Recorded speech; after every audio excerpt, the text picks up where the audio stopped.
예수님의 그 제사가 이렇게 완전한 궁극적 제사로서 우리를 완전케 한 그런 제사다라고 하는 걸 말씀하고 있는데, 1절에 보면 율법은 장차 오는 좋은 일의 그림자 참 영상이 아니다. 우리가 아는 대로 율법 속에 담겨져 있는 그런 제사, 성결 이런 부분 다 참 형상이 아니다. 그림자다. 좋은 일의 그림자, 장차 오는 좋은 일, 예수 그리스도를 통해서 이루실 이 구원, 거기에 대한 그림자, 참 형상이 아니다. 그런데 유대인들은 그 그림자를 붙들고 그걸 통해서 구원을 받으려고 하는 거죠. 실체 대신 예수 그리스도를 배척하고, 그래서 장차 오는 좋은 일에 구약의 관점에서 앞으로 오실 그리스도께서 이루실 이 구원을 말씀하고 있는 겁니다. 그래서 가장 좋은 일, 가장 기쁜 일, 그리스도 안에만 있는 거죠. 기쁜 소식이다. 참 복, 그러니까 유일한 복, 완전한 복, 영원한 복, 그리스도 안에만 있는 거죠. 어디에 있겠습니까? 그리스도 없는 인생은 참 생각할수록 너무 두렵고 또 너무 불쌍하고, 그리스도 없이 어떻게 하겠습니까? 우리가 그리스도를 믿지 않았다면 어떻게 됐겠습니까? 그걸 생각할 때 좀 우리가 안타까운 마음을 가지고 이 복음을 하여튼 전해야 돼. 힘써 전하고 가까운 사람들, 가족들, 친족들, 동료 좀 더 간절함으로 그들을 인도해야 됩니다. 구원에 할 수만 있다면 구원의 그런 확실한 열매들이 나타날 수 있도록.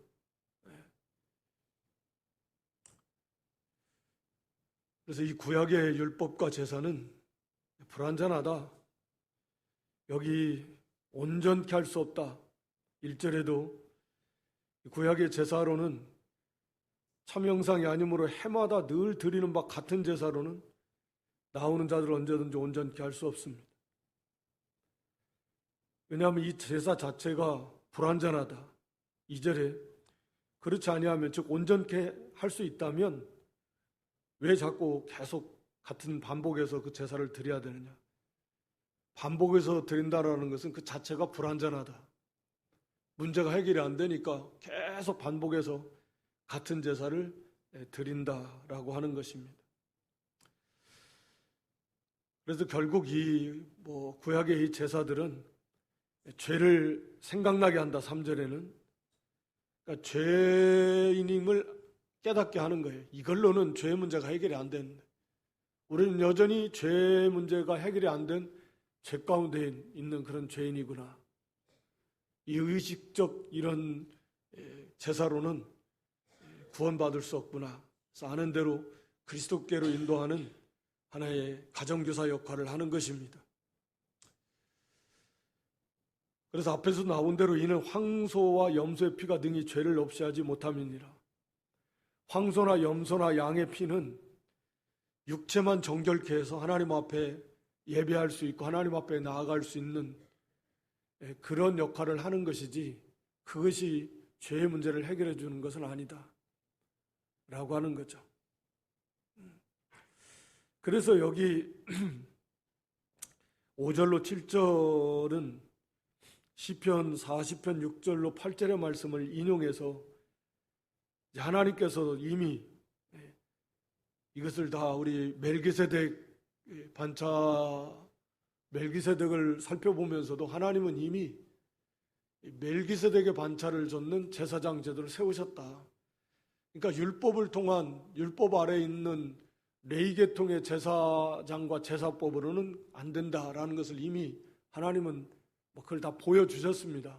말씀을 통해서, 구약 성경을 통해서, 또 이 구약 시편을 통해서도 여기 시편 40편 6절에 보면 주께서 나의 귀를 열어 들리시기를 제사와 예물을 기뻐 아니하시며 번제와 속죄제를 요구하지 아니하신다 하신지라.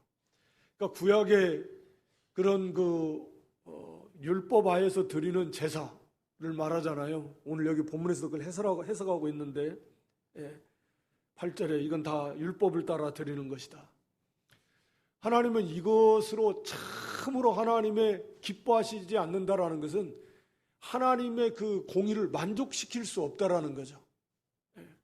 하나님의 그 공의를 온전히 만족시켜들어서 하나님의 마음을 풀어드리는, 이게 이제 하나님이 연락하신다. 우리가 레위기에 보면 그 제사가 하나님이 연락하시는 제사라는데 하나님의 그 마음을 풀어드리는, 기쁘시게 하는 이것을 할 수가 없는 거예요. 그냥 한시적으로 그들의 육체만 정결해서 하나님 앞에 나아올 수 있는 그런 역할만 하는 것이지, 육체에 대한 예법만 되는 것이지 구원의 죄의 문제가 해결은 안 된다라는 거죠. 그래서 여기 오늘 본문 5절에도 하나님이 제사와 예물을 원치 아니하시고 오직 나를 위하여 한 몸을 예비하셨도다. 여기 나를 위해서는 이건 예수님 자신을 가리킵니다. 물론 이건 시편에서 말할 때는 1차적으로 다윗의 시편이고 다윗이 말하지만 궁극적으로는 예수 그리스도를 말하는 거거든요. 이중적이죠. 그래서 하나님께서 애초에 이런 구약의 짐승제사, 염소, 양, 소 이런 것들의 제사로는 하나님의 공의를 만족시킬 수 없다. 죄의 문제가 해결이 안 돼요. 죄값을 갚아드릴 수가 없어요. 그래서 하나님은 애초에부터 이미 창세전에 하나님, 성부 하나님, 성자 하나님 간에 그 계약을 맺으신 거잖아요. 그래서 성부 하나님과 성자 하나님 간에 우리 구원의 계약을 맺으신 것이고, 그런 의미에서 이제 성부 하나님과 성자 하나님과의 관계는 그런 행위 계약이라고 할 수 있는데, 그 계약을 맺으시고 그 그리스도께서 그것을 책임지시고 이제 완성하신 것입니다. 그래서 하나님은 오직 나를 위해서 한 몸을 예비하셨다. 한 몸. 즉 예수님이 인성 사람이 되어서 오셔야 된다. 말씀이 육신이 되신 거. 하나님은 이미 그렇게 예수님과 창세전에 성부 하나님이 성자 하나님과 함께 약속하면서 그것을 계약을 하셨다는. 그래서 여기 보면 세상에 임하실 때 5절에, 오늘 본문 5절에 세상에 임하실 때라는 건 우리 예수님이 이 땅에 오실 때거든요. 초림, 처음 오실 때, 이 땅에 탄생하실 때 이미 하나님께서는 이 우리의 구원을 위해서 한 몸을 예비하셔서 우리 사람이 되셔야 되고, 그래서 속죄제사 영원한 그런 대속 제물이 되셔야 된다. 그것이 하나님의 뜻이니까 그걸 위해서 우리 예수님이 이 땅에 오신 것이다. 그래서 오직 나를 위해서 한 몸을 예비하셨도다 라고 이렇게 말씀하고 있는 것입니다. 그러니까 예수님은 이미 성자 하나님으로서 영원 가운데서 아버지 성부 하나님과 그 약속하신 그 계약 맺은 그 약속을 다 실천하시기 위해서 자원함으로 성부 하나님과 하나이시니까 마음도 같은 마음이시고 자원함으로 기쁨으로 이 땅에 육신을 입고 오신 것입니다. 사람이 되신 것입니다. 거기 6절에 전체로 번제는 다 태워드리는 거니까, 또 속죄제, 이것은 기뻐하지 아니하신다. 이것은 그것이 쓸모없다라는 게 아니라 하나님의 공의를 만족시킬 수 없고 근본적으로 하나님의 원하시는 궁극적 제사는 아니다. 이건 하나의 그림자로서 역할을 할 뿐이다 라고 하는 것을 말씀하고 있는 것입니다. 그럼 왜 구약시대에 그것을 허락하셨는가? 앞에서 나온 대로 죄를 깨달으라. 우리가 늘 죄에, 그래서 오실 그리스도를 사모하고 믿고 바라보고 그 하나님을 섬긴 하나님 앞에 나아가는, 그렇게 준비시키고 사모해서 오실 메시아를 기다리게 하신, 맞이할 수 있도록 하시는 건데, 사람들이 그걸 오해한 거죠. 그래서 7절에 이에 내가 말하기를, 이제 주님이 말씀하시는 겁니다. 하나님이여 보시옵소서, 두루마리 책에 나를 가리켜 기록한 것. 두루마리 책은 성경을 말하잖아요. 구약 성경. 두루마리 책에, 구약 성경에 메시아에 대한 예언해 놓은 그 모든 말씀들을 이제는 다 그것을 내가 지키러 왔습니다. 우리 주님이 오실 때 그렇게 하시기 위해서 오셨다, 그런 말입니다. 그 시편 40편에 다윗의 시편을 통해서 예언하신 거예요. 예수님은 이 땅에 오실 때 그 약속을 때가 차니까 하나님, 성부 하나님과의 하신 약속을 이루시기 위해서 하나님이 그걸 원하셨고, 그것만이 우리를 구원하실 유일한 방법이고, 그래서 우리 주님이 오시는 것도 하나님의 뜻을 행하러 오는 거예요. 네. 이게 절대적으로 중요합니다. 하나님의 뜻. 네. 주기도에도 하나님의 뜻이 하늘에서과 땅에서도 이루어지는 하나님의 뜻이 이루어지는 거예요. 절대적으로 하늘에서나 땅에서나 어디에서나 하나님의 뜻이 이루어져요. 하나님은 완전하신 하나님, 절대적인 선하신 그런 주권을 가지신 거룩하신 그런 하나님이시고, 온 우주 만물을 창조하신 궁극적 목적도 하나님 나라 완성인데, 하나님의 뜻을 이루는 것이, 예수님도 이 땅에 오신 목적이 하나님의 뜻을 이루기 위해서 오셨습니다. 하나님의 뜻을 이루기 위해서. 그래서 요한복음에 보면 내가 내 뜻을 행하려고 오신 것이 아니다는, 나를 보내신 아버지의 뜻을 행하기 위해서 오셨다. 하물며 우리 구원받은 우리 인생들도 마찬가지입니다. 내 뜻이 아니라 하나님의 뜻이 무엇이냐, 이것이 절대적으로 중요해요. 그래서 예수님의 기도도 내 뜻대로 마옵시고 내 원대로 마옵시고, 아버지의 뜻대로, 아버지의 뜻, 성부 하나님의 뜻. 물론 예수님의 뜻은 성부 하나님의 뜻과 언제나 일치되지만, 그래도 질서상 예수님 표현이 아버지의 뜻을 이루기 위해서 이 땅에 오신 것이고, 그 아버지의 뜻을 온전히 이루신 것입니다. 그래야 하나님의 나라가, 우리의 구원이 완성이 되고 하나님의 나라가 완성이 되는 거예요. 하나님의 뜻대로 되는 것입니다. 그게 하나님의 뜻이니까. 그를 위해서 예수님이 이 땅에 사람이 되어 오시는 것도, 의를 이루시고 속죄제물, 화목제물 되시는 것도, 그게 다 하나님의 뜻이고, 하여튼 모든 만사가 철저하게 하나님의 뜻대로만 이루어져야 된다. 그래서 하나님은 언제나, 여기 오늘 본문 말씀에도 보면 번제, 속죄제, 제물은 기뻐하시지 않고 아버지의 뜻을 다 행하기 위해서 내가 왔습니다. 이 하나님은 제일 기뻐하시는 것이 순종이 뭐예요? 제사보다 낫다. 형식적인 제사, 하나님은 그거 그렇게 기뻐하시지 않습니다. 우리 사무엘상 15장 22절, 사무엘상 15장 22절 보여줘보세요. 순종이 제사보다 낫고, 우리 같이 한번 읽어보죠. 사무엘이 가로되 여호와께서 번제와 다른 제사를 그 목소리 순종하는 것을 좋아하심같이 좋아하시겠나이까. 순종이 제사보다 낫고 듣는 것이 수양의 기름보다 나으니.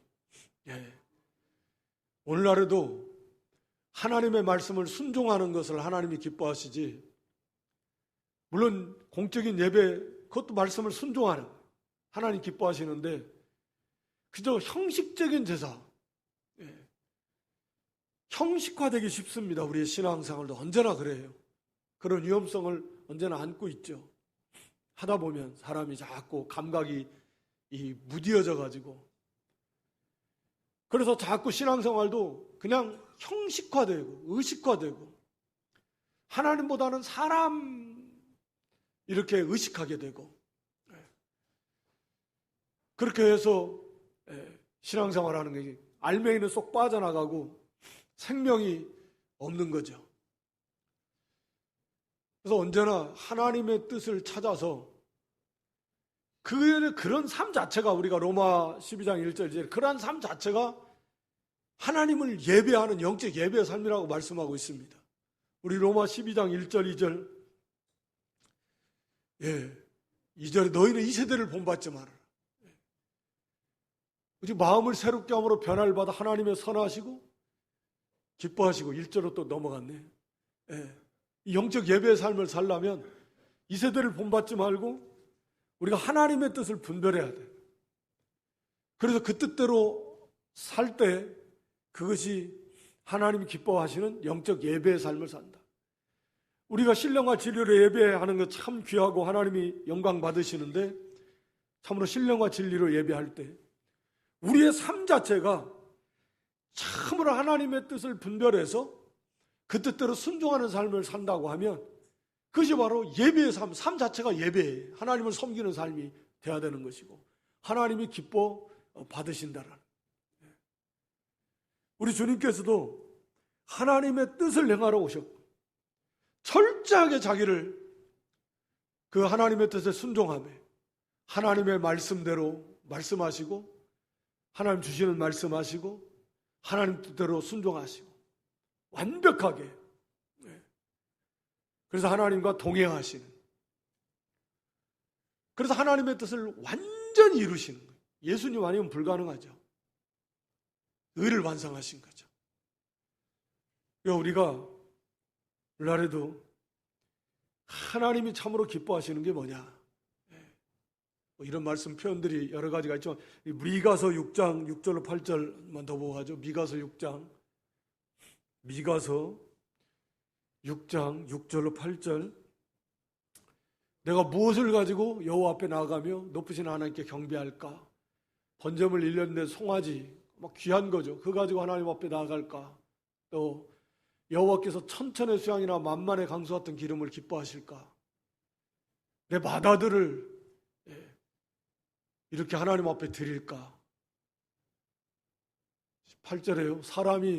사람아, 주께서 선한 것이 무엇임을 내게 보이셨나니 여호와께서 내게 구하시는 것은 오직 공의를 행하고 인자를 사랑하고 겸손히 하나님과 네 하나님과 함께 동행하는 것이다. 하나님이 정말 기뻐하시고 원하시는 것은 하나님 말씀, 하나님의 뜻을 잘 순종해서 분별해서 그 믿음으로 하나님을 사랑함으로 그 말씀대로 잘 순종하는 거예요. 하나님이 그걸 참으로 기뻐하신다. 그런 자에게는 오전에도 말씀드렸지만 복 달라고 안 해도요, 그냥 복이 따라옵니다. 성경에 하나님이 약속해 놓으셨잖아요. 나를 존귀하게 하면 하나님께서 그 사람을 존귀하게 하죠. 나를 멸시한 자 하나님이 그 사람을 경멸히 여기시는. 뭐 이것 주세요 저것 주세요 안 해도 하나님을 기쁘시게 하고 하나님 말씀대로 순종하는 삶을 살 때 그것보다 더 완전한 삶은 없어요.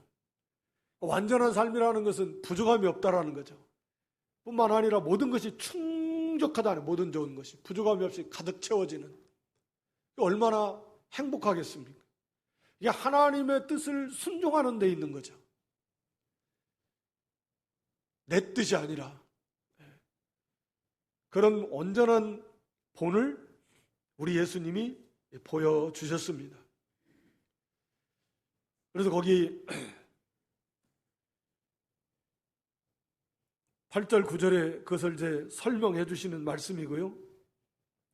그래서 9절에 그의 말씀하시기를 보시옵소서 내가 하나님의 뜻을 행하러 왔나이다 하셨으니 그 첫 것을 폐하심은, 자, 이건 구약 시대에 드렸던 제사 제도, 의식법, 이건 다 폐하시겠다는,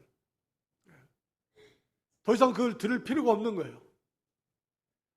그리고 이제 둘째 거, 새 언약을 통해서 예수님의 그 십자가 부활을 통해서 이 새 언약,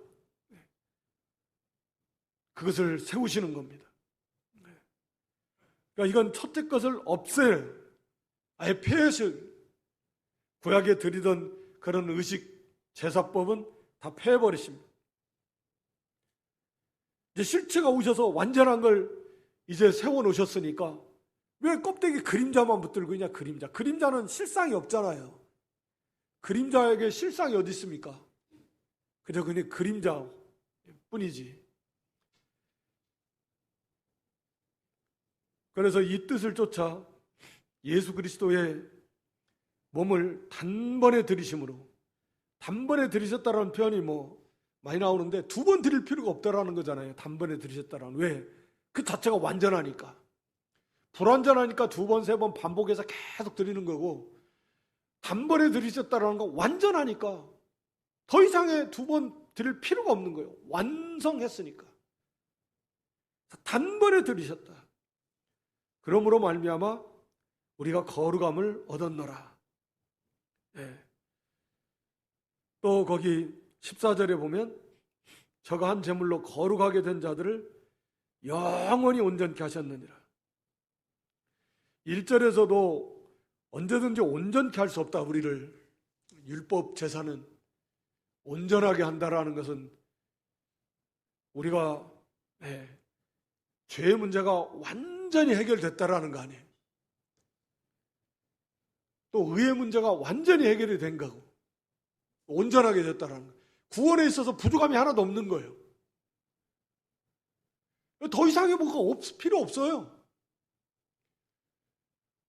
우리가 잘 아는 대로 법적으로 완전한 구원을 얻었습니다.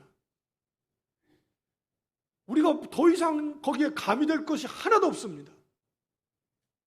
오직 예수 그리스도 안에서 그리스도를 믿음으로 우리를 영원히 온전케 하셨어요. 그래서 하나님과의 관계가 영원히 하나님과 하나님의 자녀, 하나님과 하나님 백성, 하나님과의 관계, 화평의 관계, 그 관계는 하나님과 하나님의 자녀의 관계가 깨어집니까? 설사 이 땅에서 우리가 범죄한다고 해도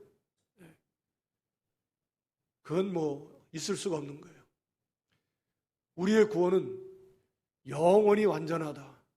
다만 이제 우리가 잘 알듯이 얼마나 이걸 잘 자라날까? 그리스도의 장성한 분량에 충만한 데까지 교회가 자라나고 그 안에 있는 성도들이 자라나고 예수님을 닮아가고 구원을 이루어가는 거예요. 성화, 거룩하게 되어가고 자라나가야 되는데 그것은 진행형이고 우리 이제 구원의 완성을 향해서 다름박질해 나가는 거죠. 부활의 몸을 입을 때까지, 이 땅을 떠나는 그 순간까지. 그렇지만 우리가 법적으로, 신분적으로, 존재적으로 그것은 완전한 구원을 얻었습니다. 그래서 죄로부터, 사망으로부터, 사탄으로 자유함을 얻었고 하나님의 자녀가 돼서 의롭다함을 이미 그건 법에서 법정, 최후의 법정에서 딱 선고가 내려진 거예요. 너는 죄가 없고 의롭다라고 딱 선언해버리신 것입니다. 그러니까 우리가 예수님을 믿어서 예수님 안에 있다라고 하는 것은 우리의 구원은 영원한 그런 완전한 그러한 구원이 완성이 됐다. 다만 이제 성경에서 계속 말씀하고 있는 것은 이걸 이제 진짜 믿음이 아닌데 착각하고 또는 그렇게 호도하고, 왜냐하면 참 믿음을 가진 성도라면 삶 속에서 그게 경건에 이르도록 계속해서 하나님이 그리스도 형상을 이루어 가려고 힘을 쓰는 영적인 싸움과 그런 진보를 나타내면서 열매를 맺어나가면서 이런 이게 참 성도의 구원받은 성도의 모습이어야 되는데 이걸 잘못 사용하고 오용하고, 그래서 마치 그냥 구원받으면 그걸로 끝났다, 영원히 완전해, 이제는 마음대로 살아도 돼, 그렇게 주장하는 회법주의 같은, 말씀대로 살려고 힘쓰고 애쓸 것도 없어, 구원 한번 받았으면 끝나, 취소도 안 돼, 이렇게 잘못 생각하는 사람들이 있단 말이에요. 그런 사람들은 사실은 구원받지 못했을 가능성이 훨씬 많죠. 구원받지 못했을 가능성이 훨씬 많아요. 감정적 신앙도 있잖아요. 처음에는 뭐 우리가 가시밭에 돌밭에 뿌려진 그런 씨앗처럼 심지어는 막 기뻐하다가 그러다가 이제 떠나가 버리는, 히브리서도 지금 앞에서도 계속 그런 배교에 대해서 말씀하고 있고,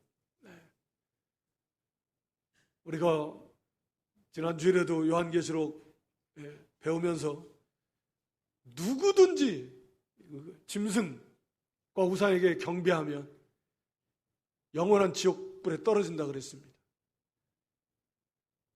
그러니까 뭐 믿는다고 하다가도 결국 그것을 이기지 못하는, 두려워서 굴복해버리는 그런 사람들이 있어요. 진짜 믿음이 없는 사람들이죠. 그런 것들이 많아요. 그래서 주여 주여 하는 자마다 들어가는 게 아니다. 진실한 믿음을 가지고 아버지의 뜻대로 순종하는 참된 믿음을 가진, 진짜 믿음 가진 사람을 말하는 거죠. 성경은 그걸 계속 강조해요. 왜? 그걸 혼돈하고 착각하고 그걸 가지고 오히려 성도들을 또 미혹시키는 역사도 있고 그런 경우들이 많이 있으니까. 진짜 믿음은, 참으로 예수님을 믿은 성도는 그건 뭐 영원히 완전한 거예요. 그리고 그것이 그 구원의 확신에서 확신으로 충만한 기쁨을 누리면서 살려면 그건 자라날 열매를 맺는 삶, 말씀을 순종하는 삶을 살면 그건 뭐 물어보고 구원 받았습니까? 구원 받은 거 확신합니까? 당신 거듭났으니까 이렇게 해가지고 미혹하는 일도만, 그러고 말고 할 것도 없는 거예요. 그러니까 어린아이 같은 때는 그런 적이 있어요. 저도 기억이 나는데 아주 어렸을 때 놀린다고, 너를 저기서 주워왔어, 이렇게 엄청난 상처가 되죠. 어린아이면 진짜 나를 주워왔나? 그래서 나를 이렇게 혼내고 때리고 괜히 혼자 슬퍼지고 그런 기억이 혹시 없으십니까? 저는 기억이 있는데, 어리니까 이걸 몰라. 흔들어대면 그런 줄 알고. 근데 이게 자라나면요, 그냥 웃어. 말도 안 되는. 그걸 물어보고 말고 합니까, 이게 내 아버지, 어머니 맞아? 그럼 그냥, 이게 무슨 소리 하냐고, 한심하던 쳐다보는 거지. 그걸 의심하고 말고 할 게 버리네. 아주 어린 때는 그게 모르는 거예요. 이게 와서 속이면, 진짜 내가 주워왔나, 나는? 이런 생각하고. 집을 집을 나가서 진짜 엄마 아빠를 찾으러 가야 되겠다, 그런 마음을 먹는 아이들도 있었다잖아요. 진짜 나를 낳아준 엄마 아빠를 찾으러 가야 되겠다. 모르니까. 이제 자라나면 우리가 베드로서 1장이 그 말씀하는 겁니다. 신의 성품에 참여하라. 그리스도를 알기에 게으르지 아니하는 그 성품에 참여하면서 힘써서 자라나면 넉넉하게 들어갑니다. 하나님 나라에. 조금도 의심하거나 두려워하거나 그럴 것이 하나도 넉넉하게 들어간다. 확신의 찬 가운데서. 그러니까 우리가 예수 그리스도를 믿음으로 정말 이건 어떻게 표현할 수 없는 이 구원, 오직 믿음으로 받아요. 선물입니다. 정말 선물이에요. 하나님의 은혜입니다. 구원받은 성도는 또 계속해서 구원받게 하려면, 우리 편에서 하려면, 믿음은 들으면서 나니까 계속 복음의 자리로 인도해야 되고, 들려줘야 되고, 듣게 해야 되고, 기도하면서 그렇게 도와줘야 돼요. 그 이상은 우리가 어떻게 못하잖아요. 하나님이 구원해 주신 그 믿음에서 우리가 그 말씀대로 순종하는 삶을 살 때 참으로 이 구원의 그 충만한 그런 그 기쁨과 은혜, 우리가 하나님의 나라, 또 하나님과의 우리 주님과의 그 깊은 그런 친밀한 교제, 정말 너무나 크고 놀라운 은혜이고 영광의 복인데, 이것을 맛보고 누리고 사는 것은 다른 거 없어요. 뭐 신비한 거 뭐 체험하려고 할 게 아니라 하나님 뜻을 분별해서 그 말씀이잖아요. 오늘날 이 말씀. 이 말씀을 가지고 잘 순종하고 그 말씀을 삶에 잘 적용해서 하나님의 뜻을 찾아서 그 뜻대로 힘써 순종하면 그건 뭐 너무나 분명하고 확실하게 알고 또 자라나고 확신이 넘치고 소망이 충만하고 그 속에서 주시는 그런 평강이 넘치고, 이게 다 있으니까요. 뭐 하나님 안에, 그리스도 안에 다 있으니까. 그래서 우리를 영원히 온전케 하시는, 그러니까 이것을 확신하게 되면 정말 그때는 이제 죽음의 두려움으로부터 자유함을 얻는 거죠. 우리 히브리 2장에서 나오는 대로 죽음의 두려움을 완전히 자유하는, 사도 바울처럼 빨리 가고 싶다 말로만 아니라, 말로는 뭐 그런 말씀 하시는 분들 많아요. 그렇다고 그분들이 신앙이 없다라는 건 아니고, 근데 막상 당해보면 또 좀 얘기가 달라지는데, 진짜 정말로 하나님 앞에 가고 싶어 해서 영광의 나라를 소망하는, 그렇게 되면 얼마나 좋겠습니까? 모든 인생들이 두려워하고 슬퍼하는 그 죽음을 훨씬 뛰어넘어서 오히려 더 좋은, 오히려 더 기쁘고, 오히려 더 감사하고, 오히려 소망과 기대가 더 충만하고, 얼마나 좋겠어요.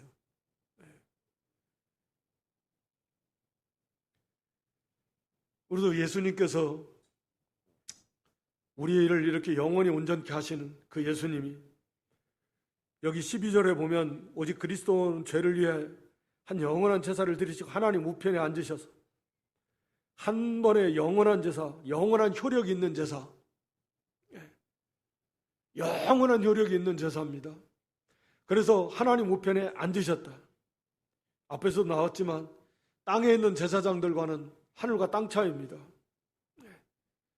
그래서 하나님 그 영광의 보좌 우편에 하나님과 동등됨, 그 영광 가운데 하나님과 가장 가까이서 마치 얼굴을 마주보고 가장 친밀한 하나됨의 그런 관계 속에서, 사랑의 관계 속에서 그렇게 성부 하나님과 성자 하나님께서 그렇게 친밀한 가운데 계시면서 그 가운데서 우리 성자 하나님, 우리 예수님이 영원한 대제사장으로서 우리를 위해서, 우리 한 사람 한 사람을 위해서 그렇게 기도하시고, 우리를 위해서 기도하시고 중보하시고, 그냥 성부 하나님이 또 그걸 기뻐하시고 그걸 받으시고 끊임없이 우리에게 은혜를 베풀어 주시는 그런 우리 하나님, 우리 주님이신. 근데 오늘 여기 보면 13절에 보면 그 후에 자기 원수들로 자기 발등상이 되게 하실 때까지 기다리시나니, 이 모든 원수들이 발등상, 완전히 이건 마치 전쟁에서 실제로 적의 뭐 장군이나 왕을 이제 전쟁에서 승리하면 그들을 엎드려 무릎이 아니라 엎드려 가지고 그 위에다, 목에다가 발을 딱 올려놓는다 그러잖아요.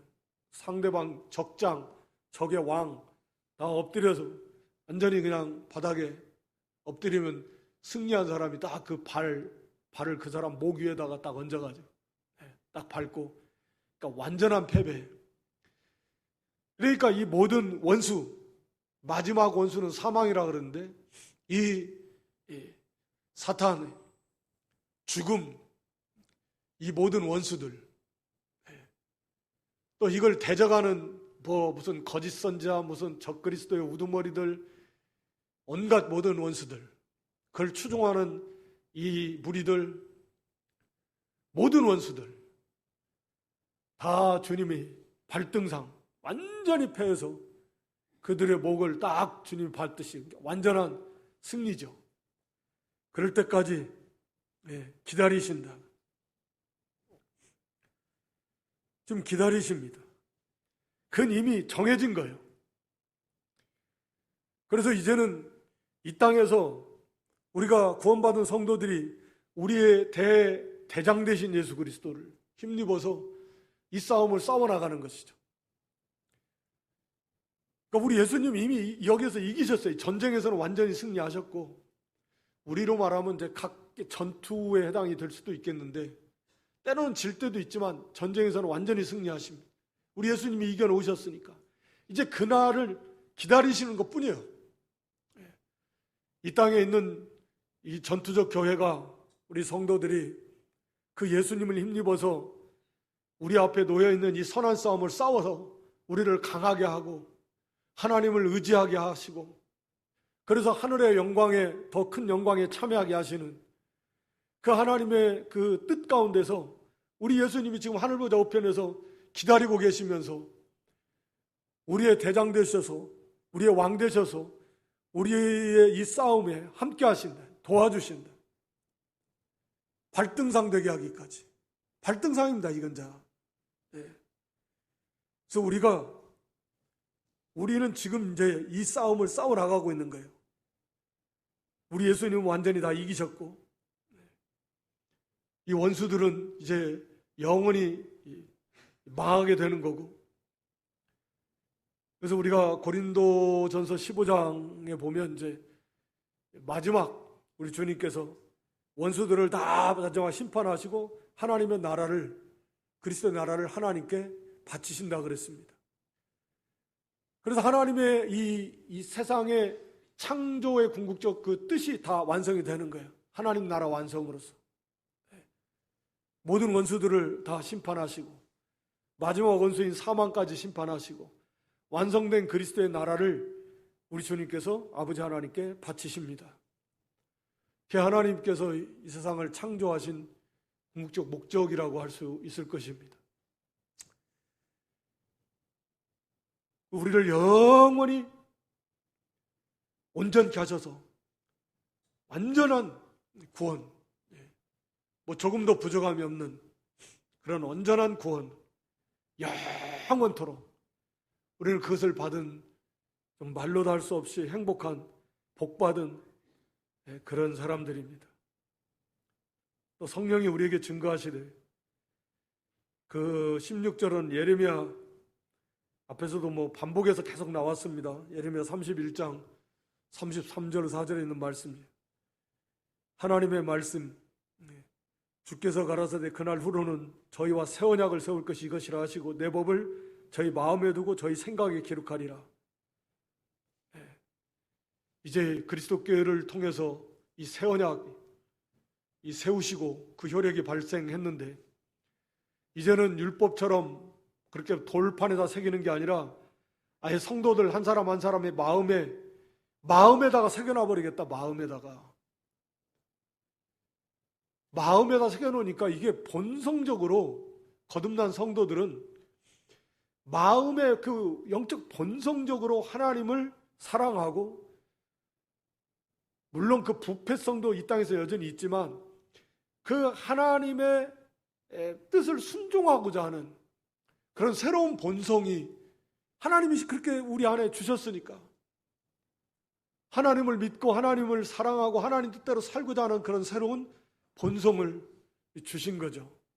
성령을 통해서.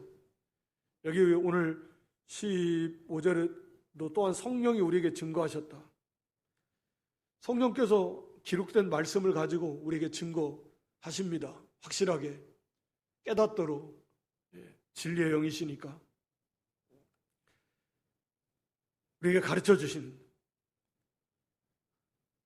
이게 얼마나 참 하나님의 그 놀라운, 잊을 수가 없어요. 우리 하나님을 마음에 새겨놔가지고 어떻게 그걸 떠날 수도 없고 마음에다 새겨놓으셨으니까 얼마나 놀라운, 정말 놀라운 은혜고 복이고, 어떻게 하나님을 예수 그리스도를 믿고 하나님을 믿는 믿음과 그 하나님을 사랑하는 그 마음에다 그걸 딱 심어놔가지고 하나님 어떻게 모른다고 할 수도 없고 떠날 수도 없고 불가능해요. 마음에다 심어놔버려서.